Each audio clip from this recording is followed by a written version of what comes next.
Welcome back to the channel, you curd nerds. We've got yet another private pilot mock check ride for you. I know we've been doing a lot of private pilot mock check rides. That's because, well, if you're going to be a pilot, most of the time you got to make it through private pilot.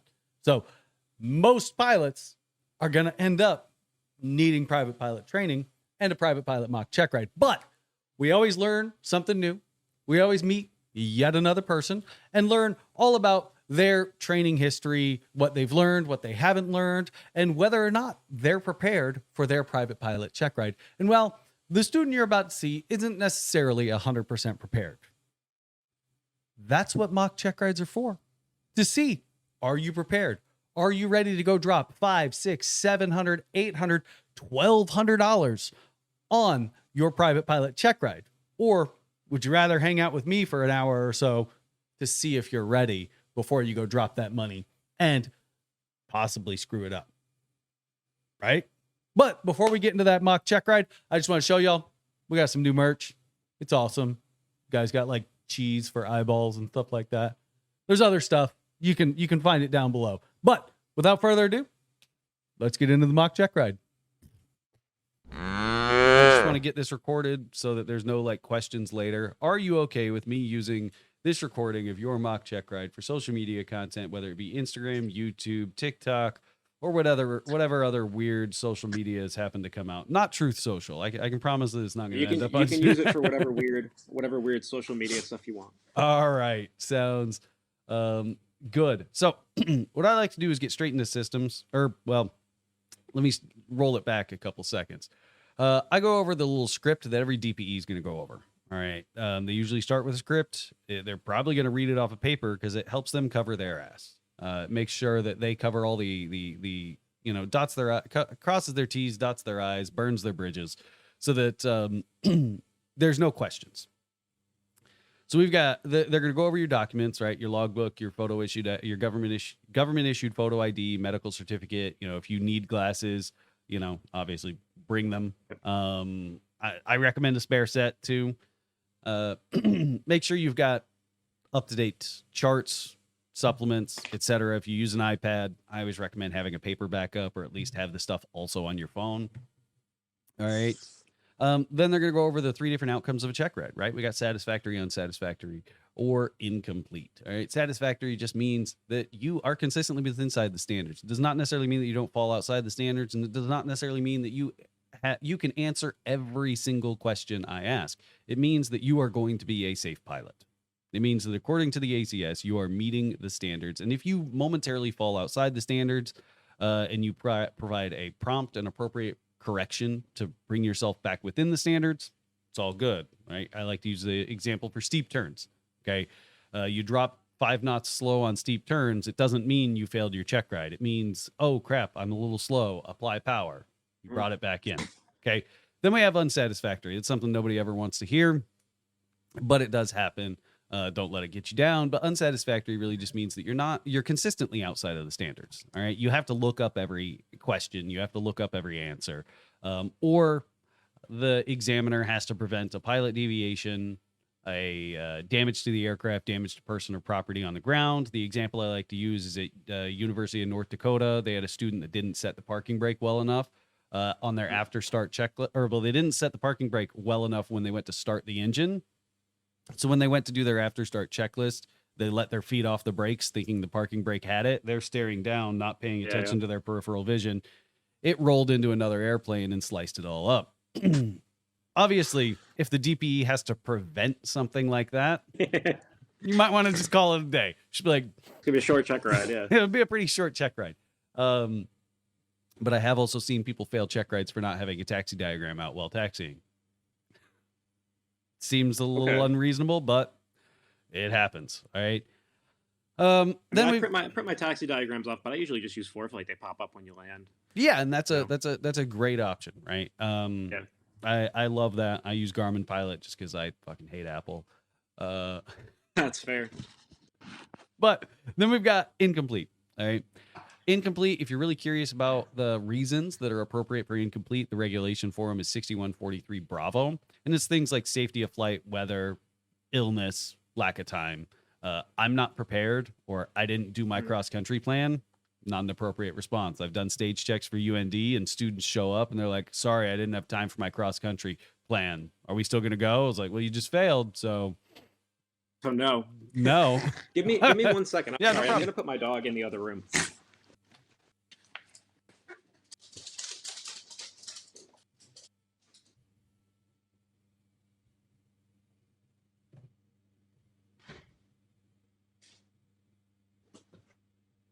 Sorry about that. He gets a little jealous. You know. No, that's not a big deal. Not a big deal. It happens. My cat wanders around and yells for hours because I at least trained her, and that was the worst fucking mistake I ever made. Because now she wanders around and yells and demands to go outside. Sounds a little cute, but yeah, it was adorable for like the first day, but now like dogs, they'll eventually give up after like 20 minutes. She'll go for like 4 hours. Just no peace. Like, for the love of God, cat, you are adorable. yeah, it's definitely not as funny. Not as funny if it goes on for 4 hours. Yeah. So incomplete, if you want to look it up, regulation 6143 Bravo. All right. When it comes to endorsements saying that you are ready for your check ride, if you want to make sure that your endorsements are correct, I recommend Advisory Circular 6165H.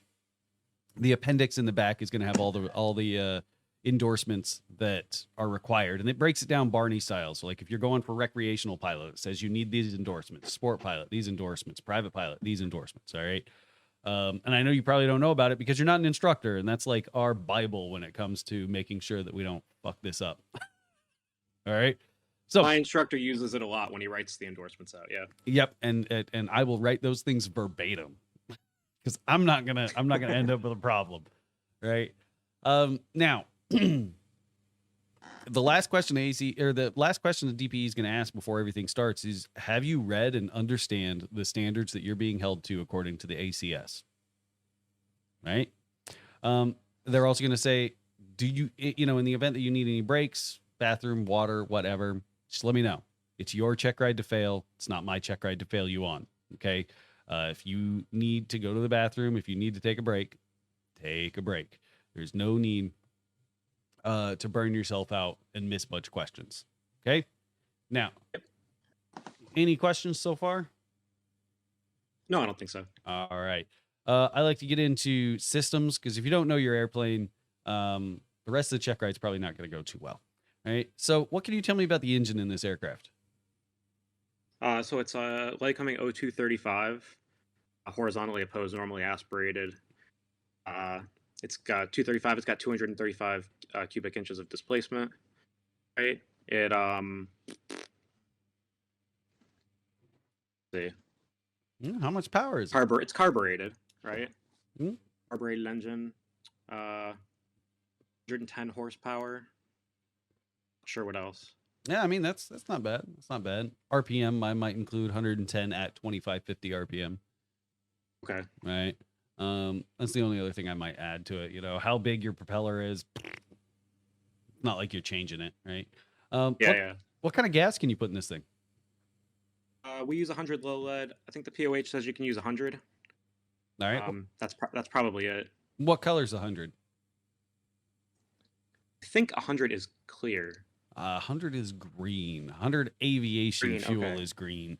Technically, Okay. like 100 from like a drag strip would be clear.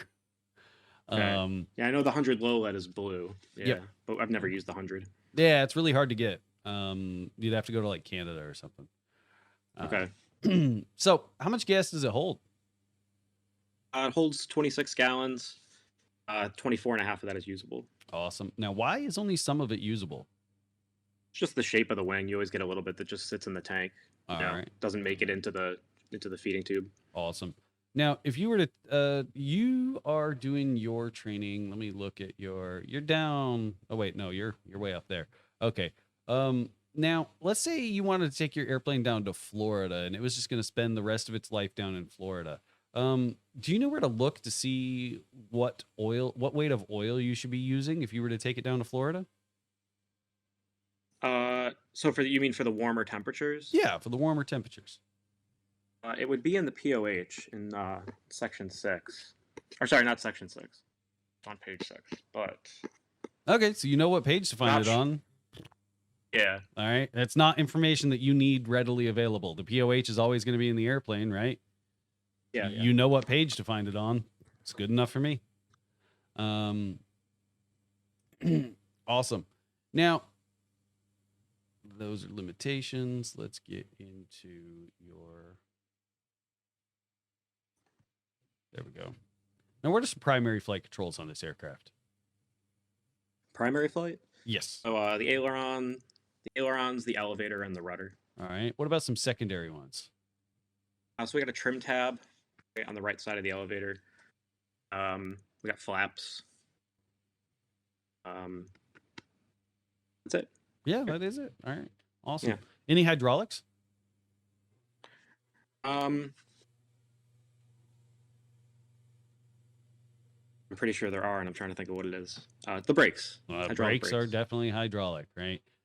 Usually only ultralights have mechanical, like cable-driven brakes. Now, this thing's carbureted, as you brought up already. What are some of the downsides of this carbureted engine? Mostly carburetor icing, and they're a little less efficient because you don't have fuel metering.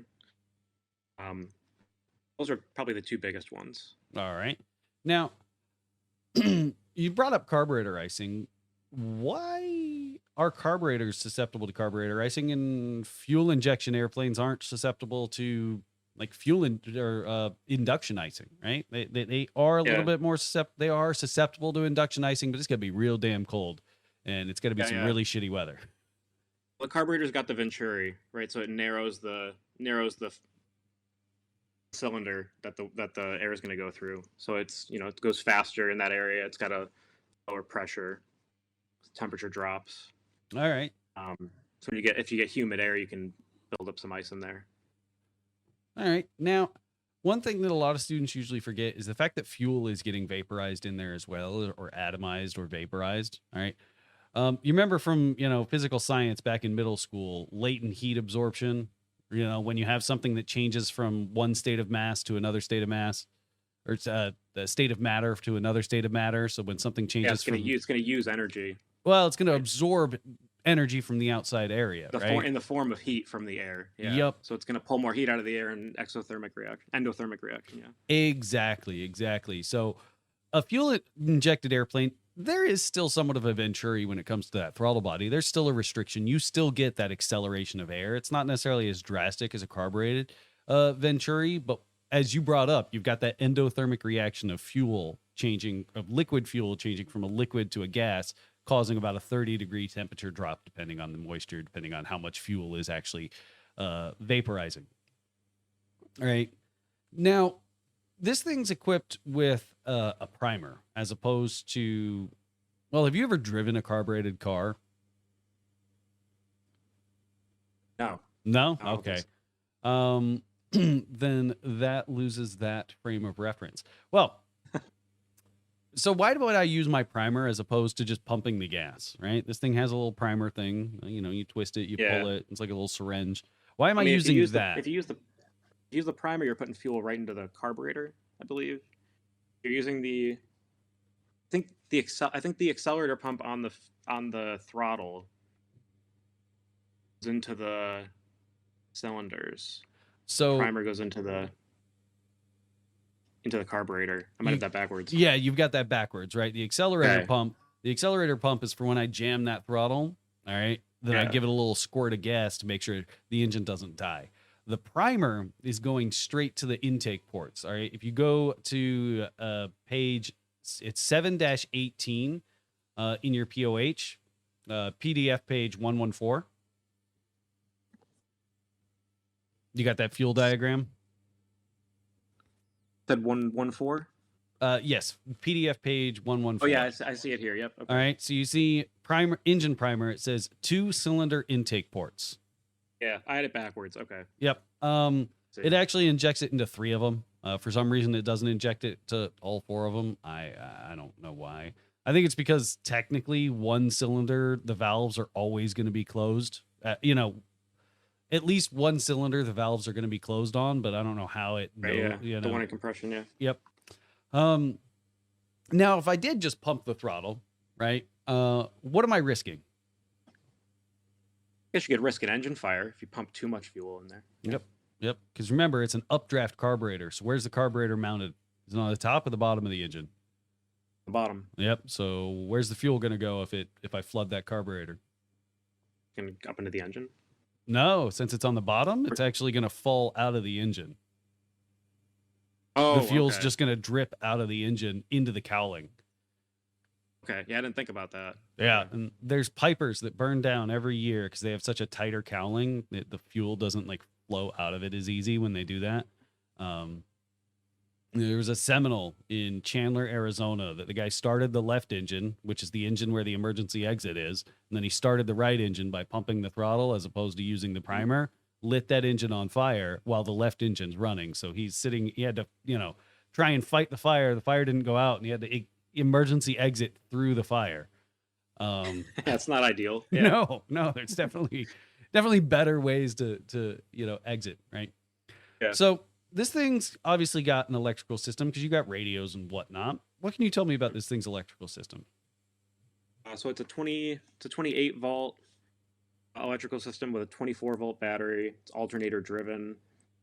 I can't remember how many amps it is. I want to say it's 7, but I'm not sure about that. It sounds low. That's really low. Yeah, maybe it's 17. So it's a 17 amp hour battery. And here's the thing. Never miss an opportunity to shut up is one of my favorite phrases for check rides, right? You've probably seen it in the videos. Seen it, yeah. You weren't too sure about it. Don't say it.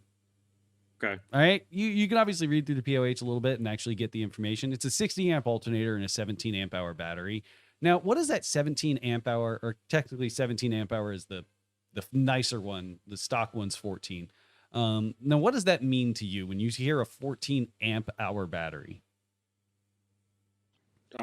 Well, I know what amps are, if that's what you mean. Well, right.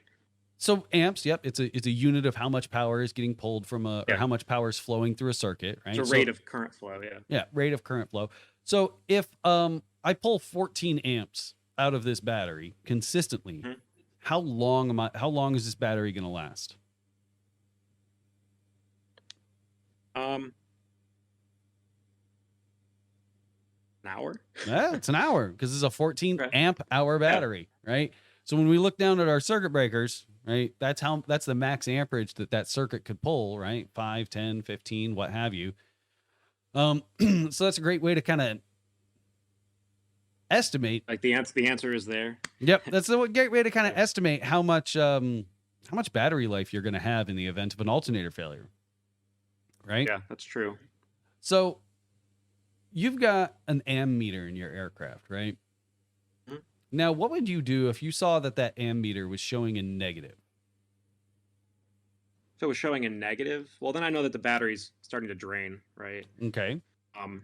So in my plane, I could lose the radios and the turn coordinator, maybe. So I wouldn't really like rush to land or anything, but I would just take it back to base. Okay. Yeah, I mean that's all. I would just come in Nordo. Yep. And then report it. You could also try to reset it. Right. I believe realistically, I might just master off, master on, but yep, it doesn't come back on. Then I'll just Nordo back to the airport. Sounds awesome. Now, if you did have that alternator failure and your battery completely died, you got nothing left, right? Battery's completely dead. Is your engine going to die? No? Why? Because we got magnetos. So they're just making their own power because they're just working by induction. Awesome. Using them big fancy words. You're gonna make people on YouTube look stuff up. Is induction? It's okay. I'm a physicist, so it's okay. So when I'm sitting here, like, you remember physics, middle school, blah blah. I'm a biophysicist, so it's not so heavy on the traditional physics, but obviously I have a okay foundation in physics. I mean, that's better than me. I'm just a flight instructor. Now, obviously, we've got some oil in this engine. We talked about oil in a little bit. What are the main purposes of oil? Just to cool the engine and to lubricate the parts. Cool, clean, protect, cushion, and lubricate. Awesome. Your aircraft's pretty simple. There's not a whole lot much more to dig into on systems. So let's continue on and talk about some emergencies. Where's your emergency section?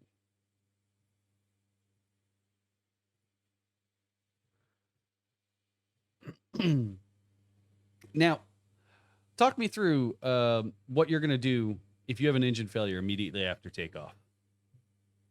If I have an engine failure immediately Yep. after takeoff, Engine failure. Engine's done.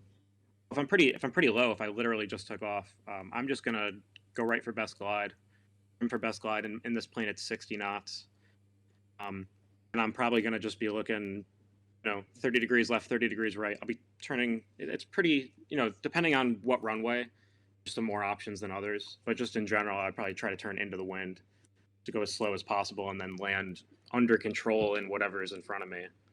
All right. Is there anything you're going to do with the controls inside the aircraft other than, obviously flying the airplane? Well, I'm assuming like I have no time to attempt to restart.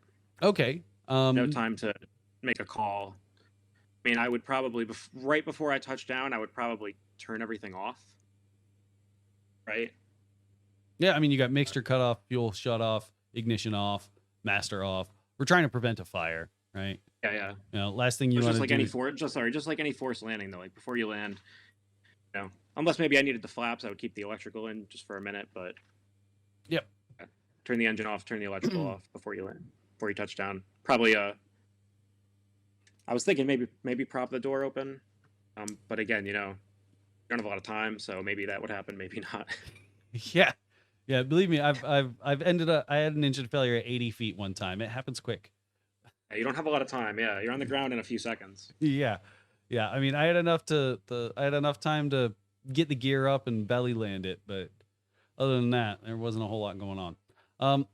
Now, what are you going to do if you have an electrical fire in flight? Electrical fire. An electrical fire? Yes. I'm just gonna So I'm gonna close the air vents, right? The heat in the air vents. Just turn everything electrical off, right? Master off, everything off. If the fire went out and there was something that I needed, I could maybe turn everything on one by one, just check things one by one. But whether or not the fire is extinguished, going to be landing as soon as possible. All right. Now, you've said as soon as possible, as soon as practical. How do you define as soon as practical? Like what's that delineating factor between you're saying I need to get on the ground now, or I can take it to an airport, I can take it to a place where I can get maintenance done? What's the difference between as soon as practical or as soon as possible? Yeah, if it was as soon as practical, I was pretty close to my home airport or another. I would just wouldn't rush to make a land, like an emergency landing or land immediately below me. So as soon as possible, I would be like, that might actually be a forced landing. Like you got to get on the ground. And if there's no airports around, you still got to get on the ground. And as soon as practical would be like, just get on the ground, but don't rush. You're not in not an emergency. Safety's not as big of an issue. All right. So what would make you decide that it's as soon as practical versus as soon as possible? Right. Obviously fires. Risk to safety. Yep. As soon as possible, there's a really high risk to safety if you stay in the air. All right. The way I explain it is as soon as practical is there's a reduction in safety margin. Right. We're not gonna die. We're not even in serious risk of bodily injury at this point. As soon as possible, there's imminent or serious risk of damage, or not of damage, of injury. There's serious or imminent risk of injury, right? Having an electrical failure. There's a bunch of cubs out there with guys that can't see past their cataracts with no electrical system. It's true. Yep. You just have less of a safety margin at this point. All right. Now, what are you going to do if you inadvertently enter IMC conditions? If you just cruising along, rain was reported, this rain's a whole lot worse than you expected, you're down at 2 mile visibility now. Okay. Well, I can't bug my heading, which is what I'd like to do. But I'm gonna take a note of my heading. And then I'll just go by the turn coordinator, like enter a standard rate turn, just turn around. If I don't get right out of it, I would probably if there's an approach center nearby or something, I would probably call ATC. But I would just do a 180 turn would be my first thought. Yeah. I mean, that's perfect. I mean, you've got ForeFlight, so use it. Use that nearest ARTCC function on ForeFlight. Yeah. I also have I use a Sentry and it has the AHARs on it. Oh, I always have that as a backup if anything. I mean, I don't fly in conditions that would ever put me in, yet, but it's always a possibility, and then it's nice to have that. That is nice. I should probably get that. I have an attitude indicator that falls over periodically. There's a seaplane. Fuck you need an attitude indicator for. Awesome. I've seen a lot of planes without them. Yeah, I mean, Yeah. Now, if you how would you identify carburetor icing? You get a reduction in RPM. Maybe the engine runs a little bit rougher. All right. What are you going to do? Pull the carburetor heat. What are you expecting as soon as you pull that carburetor heat, or within about 30, 40 seconds of after pulling that carburetor heat? What's going to happen to your engine? It's going to run really bad. Awesome. Well, not awesome, right? Not awesome, but expected. Yes, but expected, right? A lot of people get in even worse situations because they pull that carburetor heat, the engine starts running even worse, and they're like, oh, no, and then they put it away, and then the engine completely dies at a really gradual pace. But it sounds good while it does it. Doesn't sound fun at all, no. No, it doesn't. Now, we'll talk about what causes spins later, but just talk me through a recovery from a spin. Yeah, so I use a pair. So it's so you pull the power out if you have power in, right? Aileron's neutral, opposite rudder, and then so you push the elevator down. Yeah, that's perfect. Why do I bring the power out? I mean, you're adding a lot more energy into everything, but you also have a turning tendency, right? So if you pull that out, you're gonna slow down. You're gonna be in a lower energy state, and you're not gonna have to worry about a really strong left turning tendency. All right. Now, what if I spin into the right? When putting power in, like that's some yaw. Let me. And then it's just for the reason that you want less energy. You don't want to be going as fast. And right. It's also about getting the nose down, right? Have you ever seen Top Gun? I haven't. Okay. Right. But we remember how Goose, he ended up in that flat spin, right? I haven't seen it either. Well, so. Either way, all right. So when I apply power to an airplane, where does the nose go? Right. So if I'm trying to recover from a stalled state, which is what a spin is, pull the power out, get the nose down. Yeah, it makes sense. Yeah. Right. Now, why can't I just bank out of a spin? If I'm spinning to the left, why can't I just crank right? Yeah, so I think if you try to go in the other direction that you're spinning with the ailerons, since the aileron goes down on the side that you're spinning into, it's just kind of going to act like a flap, and it's going to increase the drag, and it's going to make the spin worse. Yep, it's going to make the spin faster, and if it's bad enough, you might go night-night. Yeah. You might take a nap. Right, rudder opposite forever rotation. How do you know which one to press? Right, you got glasses. It's very likely you enter that spin, them things are going to go flying. Yeah, I heard you say to hit the rudder that fights you more. Yes, hit the rudder that fights, because you're not spinning in a vacuum, right? Yeah. And elevator briskly forward, right? It's a stall. Awesome. All right, let's get into some limitations of your aircraft. What is VNE? So that's the never exceed speed. So even in clean air, it's the speed you would never exceed. Right? Awesome. And for your specific aircraft, what would that be? 149 knots. Awesome. I think. That is it. Yep. VNO, what is that? So that's the normal operating speed. So you would only exceed that in clean air, and I think that's 111 knots. Yep. It's the limit to the normal operating speed.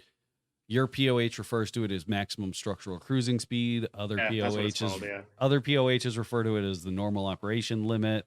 The PHAC refers to it as both.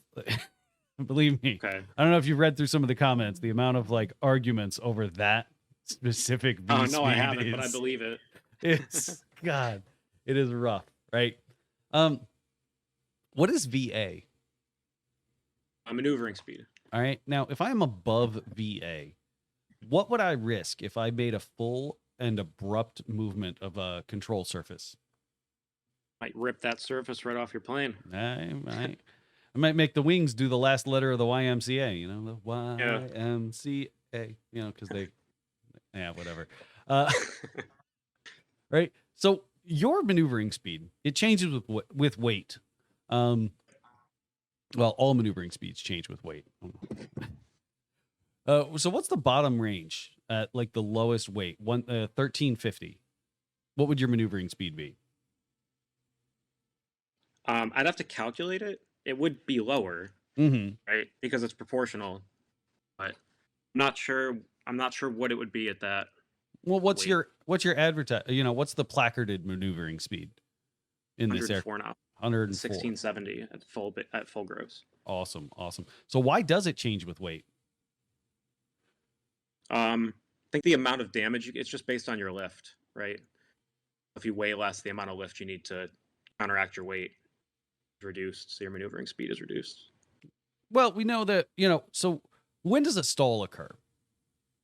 When you exceed your maximum angle of attack. Critical angle of attack, right? So if I am at 1350, right? And let's say, here's your airplane. I'm at 1350 and I require like a 4-degree angle of attack to maintain straight and level flight at 95 knots. All right, correction, at 90 knots, right? Mhm.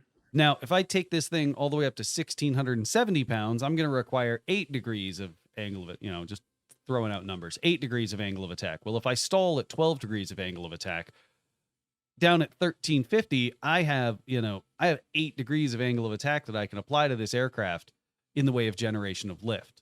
That might be too much. That might be too much for this aircraft's frame to handle. It's about the level of acceleration I can apply to the aircraft. Everyone says that I hear a lot of people explain VA as a maneuver or as a speed at which you'll stall before damaging to the aircraft. The only time you'll actually I've heard that also, yeah. There's no document that says that. It doesn't say that anywhere when, in the advisory circular. I forget the advisory circular. But either way, it just means that you're not going to break the aircraft if you apply a full and abrupt control movement, just because you don't have enough force to apply to the airplane at that speed. Okay. Right? So when you pitch up, yes, you'll stall, right? But when you pitch down, you're not going to stall by smashing the elevator forward, right? If you kick the rudder all the way, you're not going to stall by kicking the rudder, right? Or even with the aileron, right? So what is VFE? That's your flaps extend speed. So that's the speed where you can start extending your flaps. So this is the speed at which you can extend full flaps. Okay. VFE1, VFA2, those would be things like start extending flaps. Like if we, I can't remember the Airbus VFE speeds. But when you start getting to bigger jets, you've got VFE for certain configurations. Because I don't know if you've ever flown a Cessna 172, you can bring in 10 degrees of flaps at 110. And that's VFE 10 degrees. But VFE, just VFE, that is for full flaps. Okay, yeah, that's the only number we have for this plane. At least that I know is just the one for full flaps then. And I mean with an airplane with a 152, from the 70s, it's not that uncommon, right? Yeah. Pretty basic plane. They're great. They are great. Dirtbag pilot flies I think he flies a 150, but he put a bigger engine in it, I think. I think he put a 150 horsepower engine in it. Yeah. It's just a cheap plane. That's why I fly it. So. Oh, yeah, they are. Oh, believe me, I am well aware of expensive airplanes. They get very expensive. Yeah. Sorry. What does this thing burn an hour for fuel? In most cruise configurations, it's about 5.5, probably closer to 6, just to be safe. Oh yeah, I mean that's not bad. That's not bad at all. All right, so I'm happy with the limitations. There wasn't anything that you were blatantly like, I have absolutely no idea. So let's get into some privilege. I just want to make sure we did airworthiness. That's the next step. All right. What documents are you required to have in your aircraft for just normal VFR day? Okay, so I need the aero documents, right? So the airworthiness certificate, the registration, a radio card if you're going international, your POH, and the weight and balance for your specific plane. That's in the POH. Now is And then, sorry, no, go ahead. um, is anything to make the plane airworthy? Is that right? Well, yeah, yeah. I mean, any documents that would ensure that the aircraft is airworthy, right? Yeah. So I mean the maintenance logs then, right? Are those Um, required to be in the aircraft? Not required to be in the aircraft, but they're required to prove airworthiness. Yep. Now, is there any equipment that's installed in this aircraft that wasn't installed from the factory? Yes, we would need the manuals for that equipment. There's a Right. UAvionics AV30, and there's an updated radio. Awesome. And both of those manuals are in the plane. All right. So just make sure you cover those as well. Remember, check ride isn't an opportunity for instruction. There shouldn't be any real prompting. It should be questions and answers. Yep. A lot of times they'll treat them as kind of like conversations as well. But the fact that I had to say, well, is there anything that's installed in this aircraft that wasn't installed from the factory? That's prompting, saying like, hey, don't forget the supplements. All right. Arrow. A lot of people Okay. say like sorrow or arrows. There's a couple different acronym. I think Sparrow is another one. It's supplements, placards, airworthiness certificate, radio operator license, registration, operator's handbook, weight and balance. Okay. All right. Now, if you were looking, have you ever seen this aircraft's maintenance logbook? Yes. Okay, so you've actually thumbed through it and you know what an aircraft maintenance logbook looks like. Countless students. Yeah, they had us all go through it in the ground school. Yeah. Oh, that is awesome, right? So, what are you looking for in this maintenance logbook to verify that the aircraft is airworthy, and what time frame would you expect these checks to be done within? Okay. So I use the Aviate, right? So the altimeter, right? And how often does that need to be VOR. done? Every 12 months. Okay. So then there's the VOR. If you're going to use it for instrument flight, that has to be checked every 30 days. There's the 100-hour the A is annual. A is the annual inspection. Annual Okay. inspection every year for 12 calendar months. The VOR every 30 days if you're going to use it for instrument flight. 100-hour inspection if it's going to be used commercially. Altimeter, which I believe is every 24 calendar months. All right. The transponder, which is every 24 calendar months. And then the ELT, which is every, I think it's every 12 calendar months, or after half of the useful life of the battery, or if it's been on for more than 1 hour cumulatively, or if it's been on and you don't know how long it's been on. Awesome, right? So when you say half of its useful life, is that like my phone, it's at 50%, or is that like this D-cell battery that I've got here saying that it expires in 2034 and I need to replace it by 2030 or 2029? I believe it's the latter. It is the latter. Yeah. Right. Because obviously I'm not taking a multimeter to my ELT battery to verify its voltage, right? But just want to make sure, right? Now let's say you go buy an airplane and you and a buddy, you and a buddy went halvesies on an airplane, all right? And you guys are just agreed that you're gonna put, I don't know, $100 in the pot for every hour that you fly. Does this thing need a 100-hour inspection?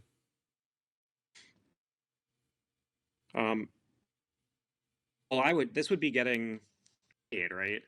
Well, y'all are just putting or $100 in the pot just to cover maintenance and I mean, no, it shouldn't need a 100-hour inspection then. right? Just because y'all are paying into a cumulative pot, like nobody's getting paid for that. Y'all are just making sure that you're covering the maintenance as it comes up. Something I need to do with my airplane. Now we talked about attitude indicators, and you guys, you pretty much know the answer to this question at this point. If you walk up to the airplane and the attitude indicator's dead, is this aircraft still airworthy? Yes. All right. Now let's just say that there's another random piece of equipment that's broken. I'm not going to try and find something specific to your aircraft. Where are you going to look to verify that either this aircraft is or isn't airworthy with that piece of equipment inoperative? So the aircraft itself might have an MEL, minimum equipment list. This one doesn't. So if it does have a minimum equipment list, then that's the be all end all of what makes the aircraft airworthy and what can be inoperative. If not, then you would go 8 tomato flames. You go to 91205, and I think 91213 also gives you more information about the MEL and the what your minimum equipment is. Okay, so most aircraft don't have MELs, but they have other things that are part of the aircraft, right? That require those things to be installed for it to be airworthy. 91205, it's either 91205 or 91213. I need to go actually damn read these things to make sure which one's which. But one of them referenced the other one, and that's that 8 tomato flames and flaps. But that reg also continues on stating that you need to check your airworthiness directives, your type certificate data sheet, your supplemental type certificates, your KOEL, your kinds of operation equipment list, and your MEL, if applicable to the aircraft. Okay, so airworthiness directives. Cessnas are a perfect example of having a piece of equipment that needs to be installed and operative that is not part of 8 tomato flames. It's not part of your KOEL. It's an airworthiness directive. There's that little seatbelt auto tensioner that they attach to the floor and then attach to the seat, because Cessnas, does the 152 have... The 152 doesn't have that problem. But the 172, it's famous, I know, for that rail wear. And there's an airworthiness directive that auto tensioner needs to be functioning, right? Yep. The fact that it's not part of a pre-flight checklist blows my mind. Because the last time you want to verify that thing's not working is when it's supposed to work. When you're taking off, yeah.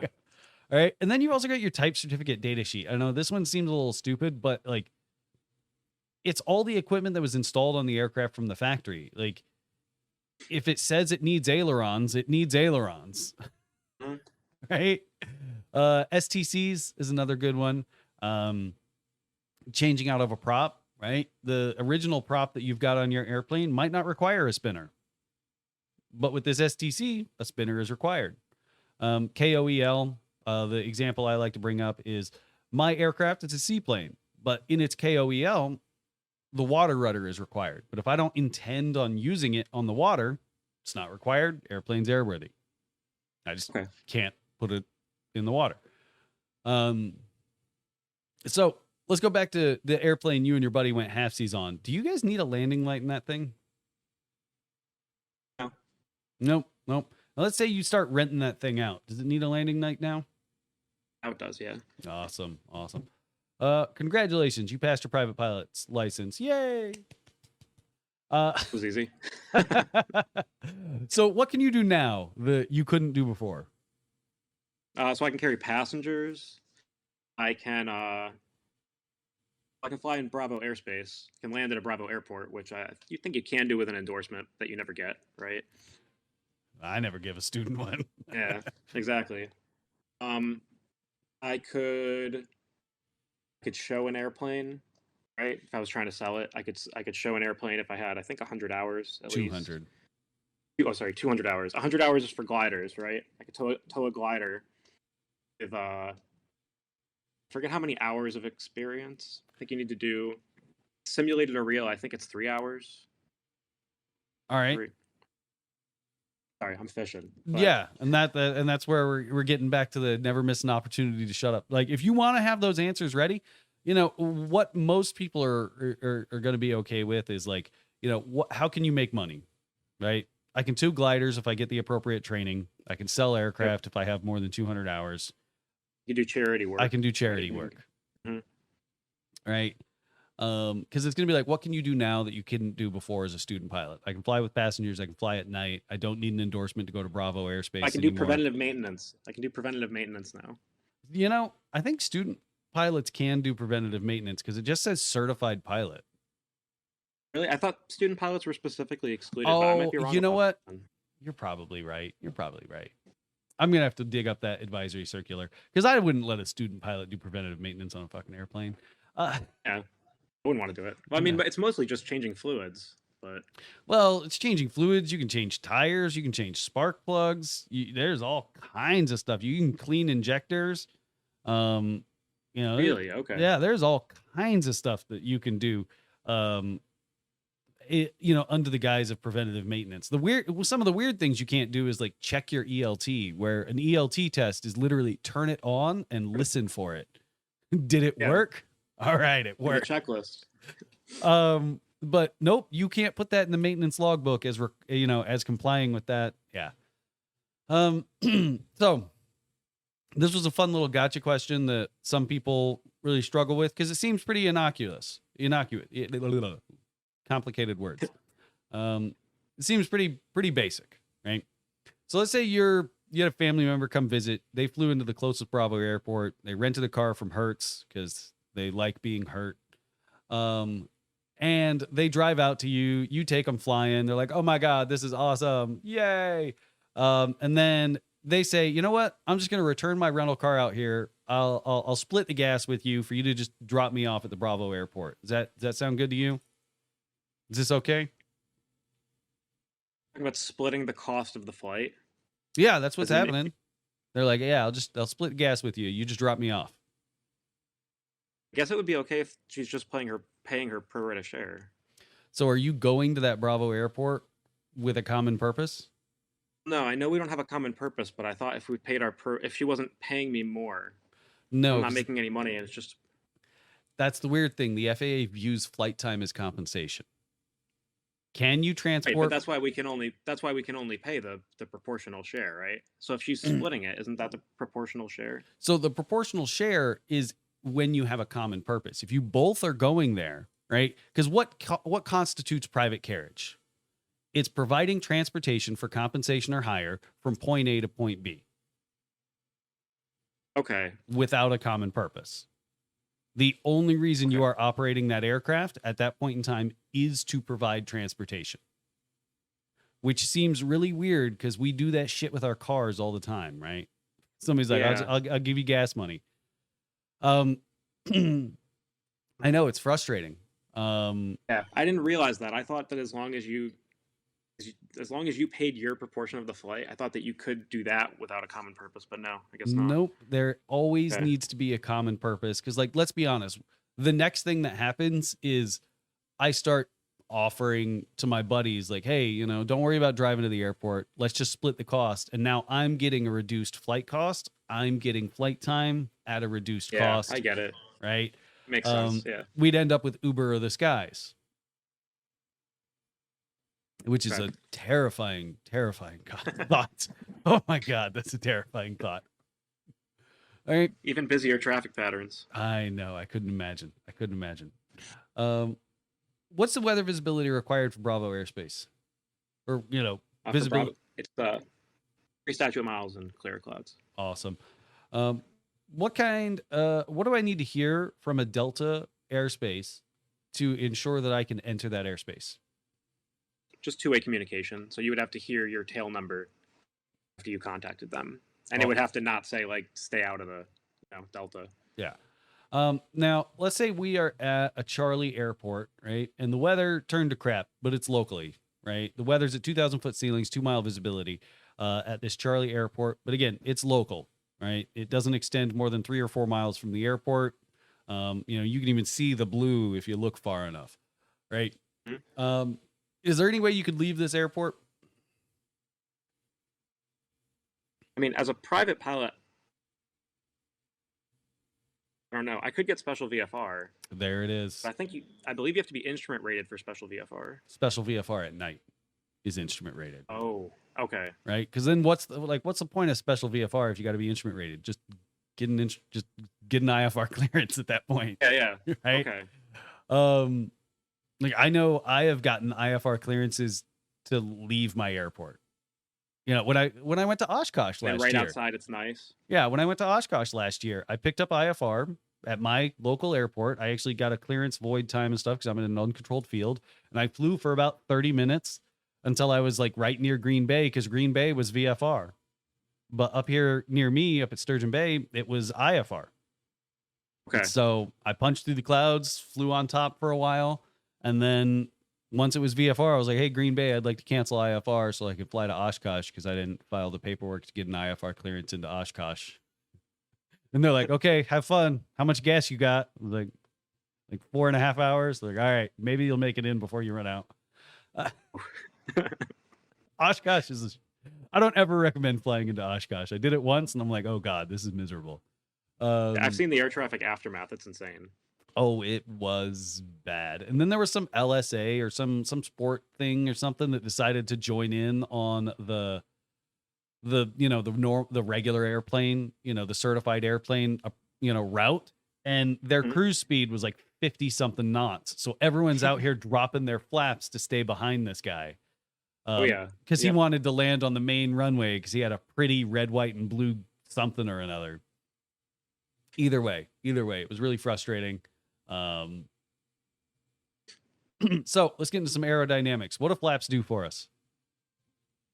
So they increase both lift and drag, but they let you, if you're coming into approach to land, you can have a steeper angle of approach without really increasing your airspeed all that much. Awesome.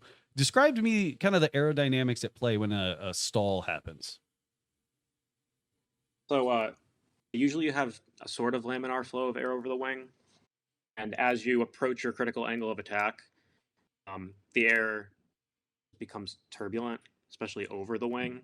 And the airflow over the wing is pretty important in creating lift. So that's how all that turbulent air over the wing, you're going to generate much, much less lift. All right. So we know that we should probably stay coordinated in most aspects of flight, unless we're like doing like a crosswind landing, slipping in for a landing, right? So we attempt to always stay coordinated flying around. So what would happen if I was to stall? What am I risking if I stall in an uncoordinated fashion?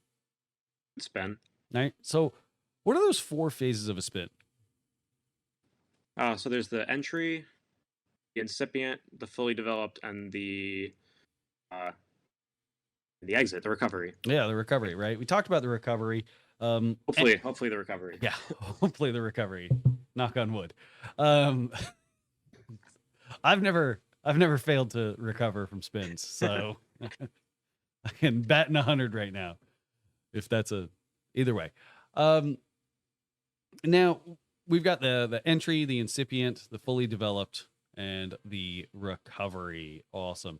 Now, what would you in your aircraft, right? It might not be as prominent as this airplane, but you see the wings, they're tilted up when comparing the wing root to the wing tip, right? You see how they Yep. kind of trend upwards. What angle is that?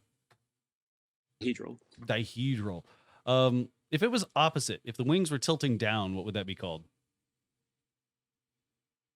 Anhedral? Anhedral, right? So dihedral. Why do we always have dihedral in these in these like slow training aircraft?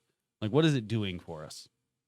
I think it's a stability thing, right? Like as you kind of start to turn to one side, I don't remember exactly how it does work. Okay, so let's take a But look at this. if you have like the wings, sorry. Yeah, we'll just take a look at this airplane, right? So we've got our dihedral, right? So if I tilt this thing just a little bit, now this wing is more level with the relative wind. It's going to generate more lift. It's going to push you back over and stabilize you. Okay. That's it. Okay. That's why it's a stabilizing factor. Now this one would be more of like a commercial level question. But why does this airplane have more dihedral than like your Cessna? Well, just having the large body under the wings in a Cessna, that has its own stabilizing effect. So just because it's a low wing, you usually have a little more dihedral on low wing planes for stability. Awesome. You don't have that large hanging mass right underneath it. Yeah, you don't have the keel. Yeah. That's kind of what it is, and especially if you're a larger, rotund individual, you got more keel, right? Keeps the airplane more stable. Exactly. Like I'm not fat; I'm a stabilizing force. No. All right. So, what are some of the turning tendencies? Like, why do I need rudder when I'm doing like takeoffs and high power climbs? Okay, let's see. So we got torque, right from the propeller. So the propeller is spinning left, so the whole body of the plane sorry, the propeller's spinning right. So the whole body of the plane is kind of pushing on the left main, and that makes the plane kind of push more to the right, more to the left. You got the spiraling slipstream. So that slipstream of air that the propeller generates kind of goes around and hits the rudder on the left side and sort of weather vanes the plane to the left. There's gyroscopic precession and there's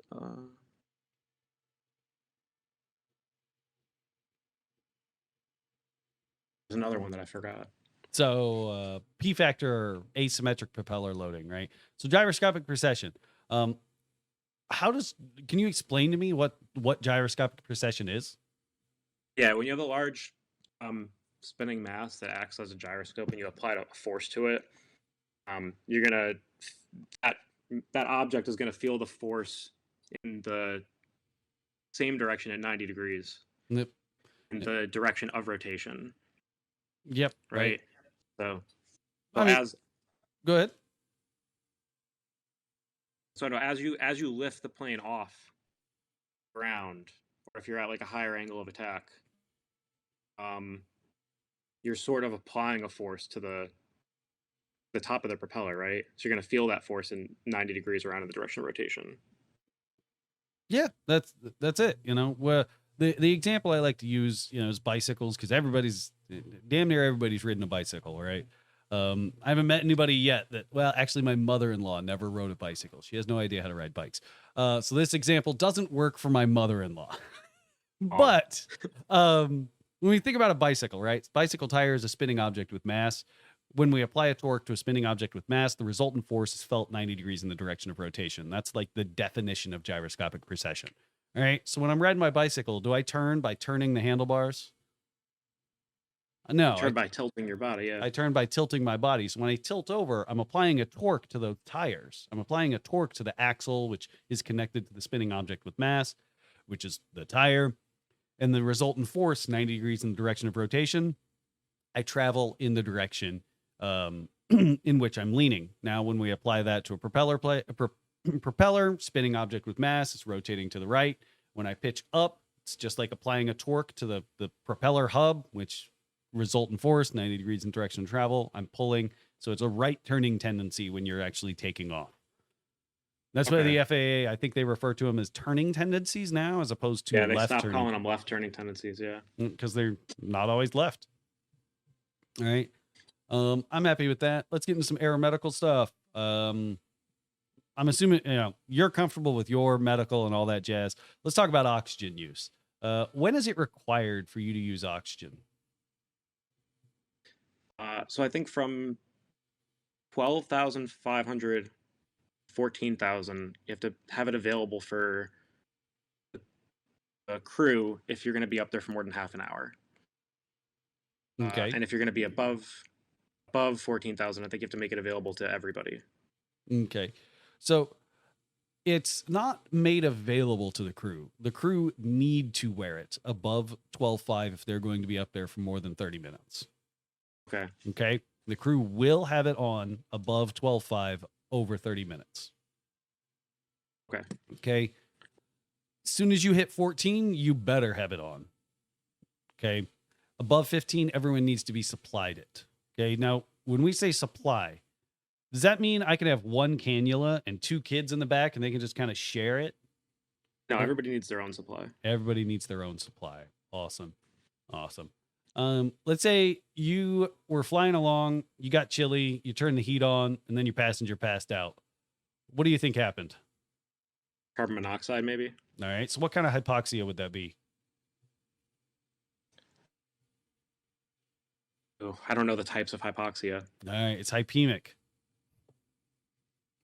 All right. Hypemic, it's the inability of your oxygen. It's the inability of your blood to carry oxygen. Right. And knowing the types of hypoxia is really important for knowing how to fix it. Right. Just dropping altitude isn't going to do shit for hypemic hypoxia. You could be at 10,000 feet. Somebody gets hypemic. You can drop down to 2,000 feet. They're still hypemic. Okay. Because it's not caused by the altitude. Yeah. Yeah. It's not caused by lack of pressure. Right. Now, what's the recommended usage of oxygen for day and night?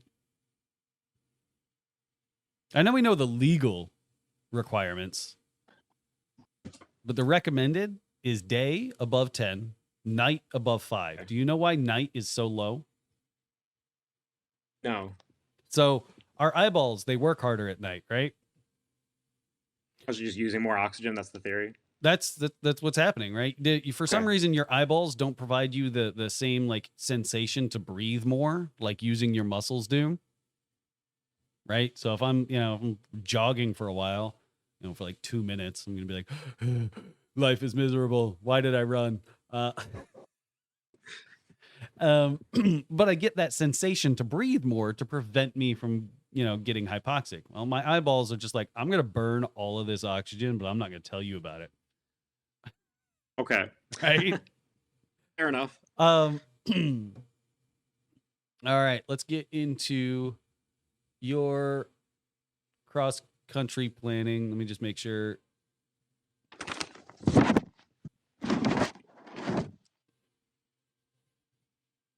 Oh, there it is. Awesome. Oh, that's huge. Why is that so big? Oh, I know why it's so big.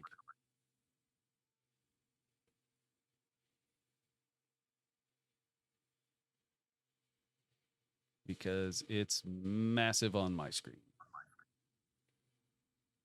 Can't just zoom into it. Yeah, I'm just trying to make it like fit properly so that I don't have to edit as much later. That looks pretty good. All right. So let's look at your cross-country plan. As you said, you're going to be tracking VORs the entire way. So what radial are you intending on tracking inbound from PYM to that VOR? It would be like a 263. All right, so that would be your course. I'd agree with that, about a 263 course. What radial are you on? What radial am I on? Yeah, what radial would you actually be on? You've got your course right. You know what to tune into your CDI. But knowing what radial you're on is really important when it comes to actually tracking your location, right? In the event that you get lost. Yeah, I mean, I'd be on the reciprocal. Awesome. You know how to. I'd be 80. I'd be like 86. What is it over here? Yeah, that works. Yeah. Now, what do I need to be concerned about while I am crossing a VOR? Okay, because that's your intention, is to cross this VOR. What's going to happen to my needle as I start crossing that VOR? So you're going to get in the cone of confusion. The CDI is going to flip to the other side, and you're going to get your indication of from or to is going to swap whatever you were using. Awesome. And so what are you going to tune on the outbound then? What are you going to put in your CDI? On the outbound, I would switch over to Groton, and I would tune to the 2. Just like 2, 3, 6. That works. Track it on a 2 heading. Sorry, I don't have the sheet right in front of me, but it's pretty easy to see. Yeah, no, you're fine.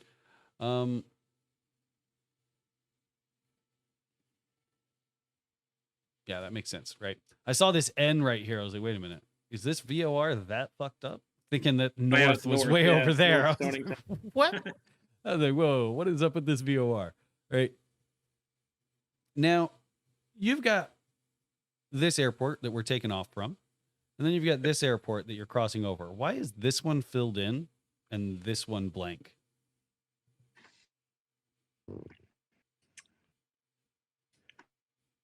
don't know. It's not. I mean, it's not private, and I'm not 100% sure. I would say that it's closed, but usually closed there's an X. There's no discernible hard surface for the intention of landing. Okay. That's what it means. It means that there's it's an airport, but with no discernible hard surface. No discernible hard surface intended for landing. Okay. All right. They could still have paved taxiways. There's an airport up near me that they have paved taxiways all the way to the runway. All the way to some runways. But they leave the runways grass. They're really just trying to prevent jets from coming there because it's a small community on a tiny little island, and they just don't want to be bothered by people in their Vision jets. So they leave the runway grass, but then they pave the taxiways. It's actually kind of funny. So it's not the entire thing is grass, but there's no discernible hard surface for the intention of takeoff or landing. Okay. What's this anchor? I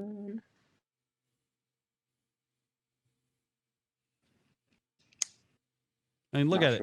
It's got all the same stuff. I would assume it's like a seaport, but it is. To be honest, it's probably not. There's probably absolutely nothing there. Because I wanted to say it's like a seaport, but it's closed off. Looks like there's nowhere for anything to go. Well, there's this like maybe a marina, like a marina in a lake, but. Well, so what ends up happening is towns will start getting pissed off that seaplanes are landing in their little lakes. So they'll try to make it illegal for seaplanes to land there. But if somebody comes in and asks the FAA to delineate this as a seaport, then it's federally mandated, can't be restricted by a state, can't be restricted by a town, can't be restricted by a county. Okay. The feds have said this is an airport. So pretty much it makes it so that this entire lake is available for the use of landing of seaplanes. But this one right down here, the town can say, hey, fuck off, no seaplanes. Okay. Now, what is the surface? Or what airspace is at the surface right here? Airspace is at the surface there is golf. Golf up to? Let's see. It's golf up to 700, right? Yep, and then from 700 to what is what airspace? From 700 to 1299. Golf to 1299, and then from 1300 to 4100 is the delta. Sorry, the Charlie. Yep. So it's ground, golf up to 700, 700 to 1299, Echo, 1300 to 4100, Charlie. Awesome. What kind of equipment do I need to operate in this Charlie? So you need a transponder, DSB, and a two-way radio. All right, just any transponder will do? I need a Type C transponder, Mode C transponder that gives your altitude. Awesome. What's this little flag right here? A VFR reporting checkpoint. So those are spots that ATC will know if you report it to them. Awesome. Now, we talked about this one. What's this? It's a closed airport. Closed airport that might still be discernible as like an airport from the air. Prevents you from like landing on it in the event of like an emergency, because they chop up those runways sometimes. And the last thing you need to do is deal with an engine failure and then land on a chopped up runway. Yeah. All right. You know what VORs are because you're using them. What airspace is this? Where's your crowd? It's Delta. Awesome. Up to 2,500. All right. What's this little star mean right here? Which one? This one right here. I can't see her. That's pilot controlled lighting. All right. How long is the longest runway at this airport? 5,600 feet. 5,600 feet. Awesome.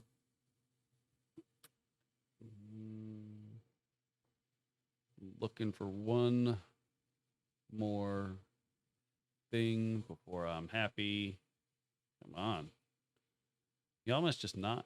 All right. There we go. What is this with the blue line and the dots on the inside? That's a great question. Can I look at my legend? Yeah, sure. This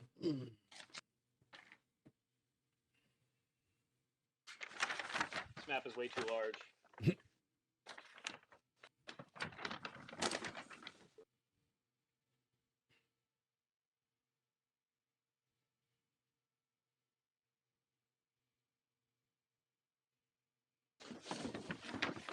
Yeah, I don't see it on this legend. I would have to actually go into the FAA legend for the map. All right, so it's a wildlife area. Okay. You ever heard of those? Yes. So what's the recommendation, or what's the, what's the request when it comes to wildlife areas? I think they request that you stay above 2,000 Now, GL. is that a law? Like, am I going to get a violation if I'm not at 2,000 feet above them? No, but I mean, they're not going to like you very much. No, I mean, if a bunch of eagles abandon their nests and a bunch of eagle eggs go without, anybody roosting in them and stuff, and then we lose a bunch of bald eagles, like, you might get a phone call from somebody. All right. Just don't do it. But yeah, it's technically it's technically just a recommendation. Yeah, it's like it's like calling a toddler an asshole. It might be legal, but like, don't do it. Okay. What's this?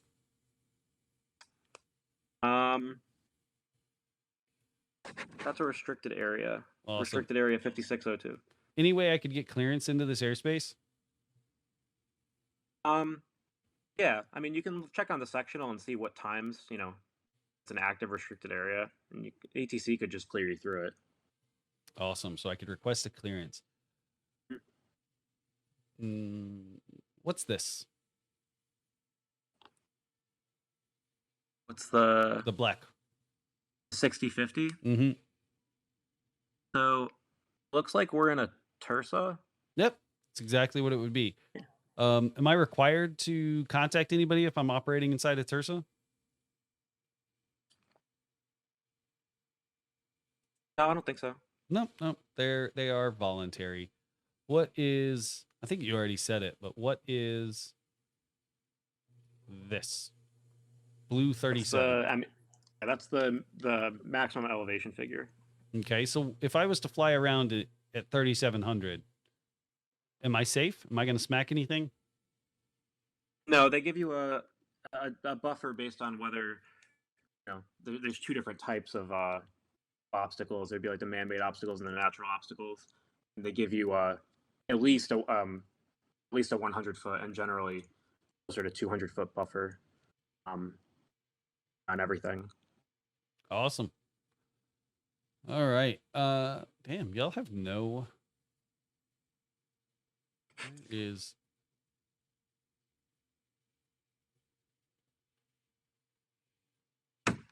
just trying to find one last thing real quick.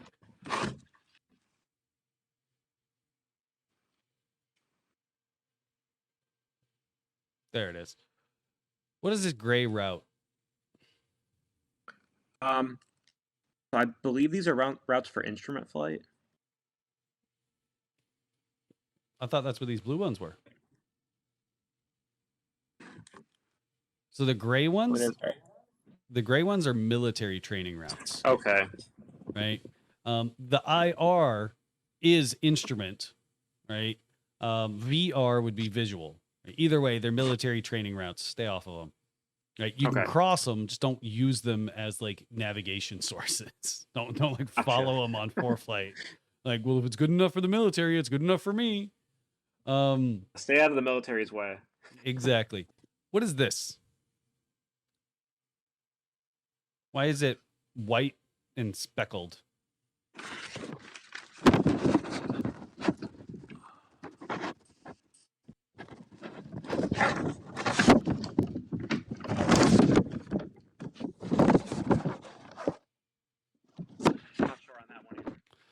Sometimes water. Sometimes water. Sometimes water. All right, I'm happy here. Let's go. What website do you use for weather? Aviationweather.gov. That's what I use to. What's the most accurate weather report? Tar. It's gonna be Pirate. Who are you gonna trust? Who are you going to trust? Someone that was in the weather or some somebody that observed the weather, right? Oh, no, PHZ is not an airport. Because look, we've got one right here. This is, what is this? It's up at flight level 350. I don't know what kind of airplane it is. But they had a 66 knot wind from 223. 223. Yeah. Not really a whole lot going up there. Turbulence, smooth. Okay. But If I look at this one, here's a Cessna 172 saying Yep. that they were in consistent light turbulence. I'm going to trust that a whole lot more than some random METAR, right? Yep. All right. Well, with METARs in mind, let's look at TAPs. Come on. I like that one more. What time would you expect the highest winds at this airport? Definitely around 1700 Zulu on the 12th. Awesome.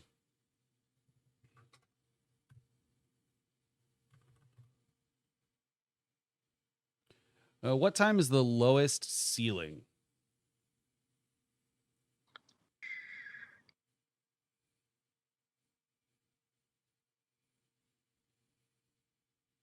I mean, 1400. 1400. Awesome.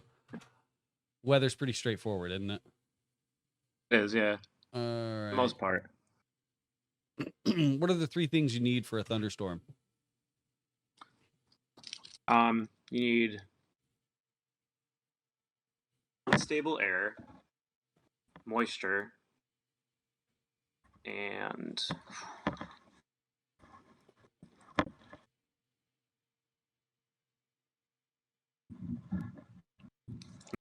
A lifting force. a lifting force. Okay. Yep. Unstable air, lifting force, and moisture, right? Now, if you saw a thunderstorm out in the distance, let's say 50, 60 miles, you saw to the right, it was pretty clear, but looked like the top had gotten ripped off the thunderstorm and it was kind of shifting to the right, right? So you end up with this like little, this little shelf thing kind of cutting off the top. But it's clear over there. Ain't nothing going on over there. But if you look to the left, it's scattered. Looks like it might be a little bit of a pain in the ass to kind of navigate around those clouds and maintain your cloud clearance. Which direction are you going? Backwards. Yeah, right. Well, let's say backwards not an option. You hit bingo fuel and the closest airport is in front of you. I got an anvil. I got an anvil over to the right. You're saying, right? Yep. I'd go way to the left. Awesome. Probably. Yeah. What's the freezing level in Texas? Over here. Let's see if I can see that. Is that 12,000 there? 12,000 freezing level in Texas. There it is. All right. Now, this chart shows me a lot of stuff. I'm not asking you what it's showing me. What I'm asking you is, how would you look at this chart to bring it into your decision-making process, right? When would you look at this chart? So this is an area that I did struggle with, was looking at the prog charts and anticipating what weather might happen. Okay. But let's see. Sorry. Well, I'm not necessarily asking like what weather do you expect based on what you're seeing here. I'm saying you're looking at this chart. What we're using it for is kind of big picture, long journeys. Okay. Because you've spent most of your time just flying up in this little area, and what you can see is, oh, look, it's shitty weather. Okay. Yeah. It's probably going to be garbage. You've got a low pressure right here that seems to be spiraling, seems to be hanging out, doesn't really want to go anywhere. You've got a cold front moving through as well. So this cold front, I might expect some weather around this cold front, but then after I'm past the cold front, it's all high pressure areas, so it's probably going to be pretty clear. Yeah. It's probably going to be a day or so, and then it's going to be clear. The idea is that we're using it for planning purposes or for a long journey. Because look, that was only 24 hours where we went from high pressure all through this area to that low pressure starting to take over this area. So if I was like, let's say flying from Texas to Wisconsin in a general aviation airplane, if I just looked at this one, I might be like, the weather might get a little shitty as I get close. But then when I click over 24 hours, oh crap, my airplane's not too fast. I'm going to be stuck right on this warm front in this low pressure area. Right. That's really all we're using them for. I know a lot of students, like, they look at these and they go, what am I supposed to do with this? Because it's such a big picture, and you're used to looking at a couple cities. All right. You start looking at it when you start moving small airplanes far distances, Makes sense. Yeah. right? Because you're not moving that fast. Not at all. No. No, you're very, very slow. Sometimes the cars go faster than me. Yeah.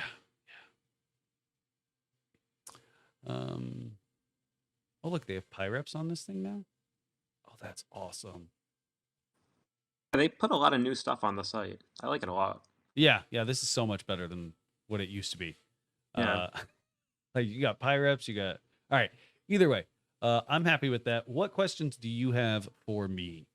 I'd say you're pretty solid. I wouldn't have too many concerns, to be honest. Okay, I'm actually still pretty far from check ride. I just wanted to get an idea of where I was. I still have like my long cross country. I still have to take the written exam. Yeah, I mean, so here's the thing. I am not intending to prepare you for the written. Gleim is a great That's not tool. what I expected. Yeah, I'm just giving you an idea of where everything is. Yeah. Yeah, I mean, for where you're at, I'd say you're doing pretty good. The one thing that was just a little concerning was just the actual regs when it comes to airworthiness. And I'm not gonna lie, I went in for my private pilot certificate and I could recite 91205 A tomato flames flaps. I could write it all down. 91213 AD TCDS STC KOEL MEL MMEL, but I had no idea what the fuck any of that meant. I'd never opened the FAR AIM. I had never read it. If anybody would have asked even one more question beyond that, I'd have been fucked. All right. I think they didn't. Exactly. But that's really why I kind of dig a little bit on them. Yeah, I get it. And I'm just saying that, like, I fell victim to it as well.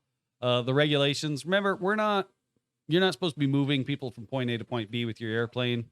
The FAA, as much as you don't want to agree with it, as much as nobody wants to agree with it, the FAA views flight time as compensation, and getting your flight time at a reduced cost due to, transporting somebody for half the cost of the flight is technically getting paid, right? Because we got to remember, understandable. Because we also got to remember, like back in like the early 2000s, there were people that were paying like $10,000 a year to sit right seat in a regional jet.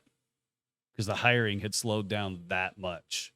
Like people were paying airlines to go work for them. That's ridiculous. Right? But it was still commercial operations. Right? Because flight time is compensation somehow. But yeah, the hypoxia, I have a good idea of what I have to review, but some of what I have to review for sure. So no, I mean, I'm, given where you're at in your training, I'm not, you only got about 40 or so hours, you took all that time off. I'm not upset about where you're at, but I wouldn't necessarily say check ride ready just yet. I know I'm not check ride ready yet. Yeah. But yeah, you got any questions for me? No, not specifically. No. Okay. Well, Discord is here. I know you said you're new to it and whatnot, but they've got all those channels up there. If you go up to that like aviation one, there's aviation general, content sharing, pilot training, flight training. If you got any questions, right? Okay. Reach out, right? I'm here. There's a couple other instructors in here. There's a bunch of pilots in here. Check out that Check Ride Gouge channel.